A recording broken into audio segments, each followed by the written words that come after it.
Hello YouTube family, कैसे हैं आप लोग। आशा करते हैं कि आप लोग अच्छे होंगे, स्वस्थ होंगे, मस्त होंगे, अपने अपने घर में अपने अपने परिवार साथ खुश होंगे। और देखिए हम लोग एक बहुत सुंदर सा नाच का हरवा गीत सुना रहे हैं।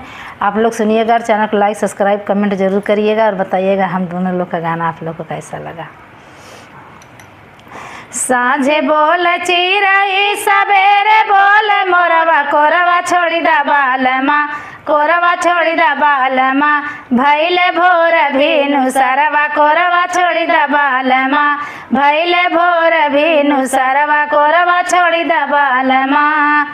उड़ी उड़ी चिरई बगियावा में बैठे, उड़ी उड़ी चिरई बगियावा में बैठे, बगियावा में बैठे, बगियावा में बैठे, उड़ी उड़ी चिरई बगियावा में बैठे, बगियावा में बैठे, बगियावा में बैठे। तनी उड़ई दा बालमा, तनी उड़ई दा बालमा, भैले भोर भीनु सरवा, तनी उड़ई दा बालमा, भैले भोर भीनु सरवा, तनी उड़ई दा बालमा, भैले भोर भीनु सरवा, तनी उड़ई दा बालमा।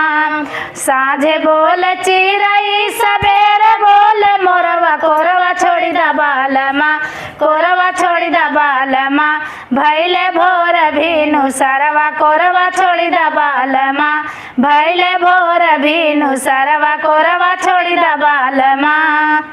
उड़ी उड़ी चिरई मामुलवा पे बैठे, उड़ी उड़ी चिरई ने बुलवा पे बैठे, ने बुलवा पे बैठे, ने बुलवा पे बैठे, उड़ी उड़ी चिरई ने बुलवा पे बैठे। तनी उड़ई दा बालमा, तनी उड़ई दा बालमा, भैले भोर भीनु सरवा, तनी उड़ई दा बालमा, भैले भोर भीनु सरवा, तनी उड़ई दा बालमा।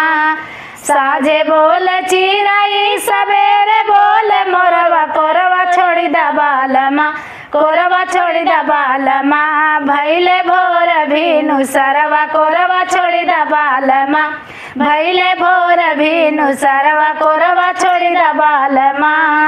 उड़ी उड़ी चिरई महालिया पे बैठे, उड़ी उड़ी चिरई महालिया पे बैठे, महालिया पे बैठे, महालिया पे बैठे, उड़ी उड़ी चिरई महालिया पे बैठे। तनी उड़ई दा बालमा, तनी उड़ई दा बालमा, भैले भोर भीनु सरवा, तनी उड़ई दा बालमा, भैले भोर भीनु सरवा, तनी उड़ई दा बालमा।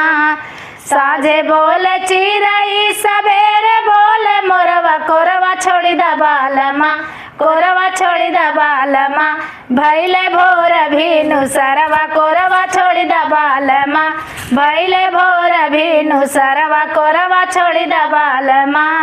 कैसा लगा हम लोग का गाना आप लोग सुनिएगा, लाइक सब्सक्राइब कमेंट जरूर करिएगा।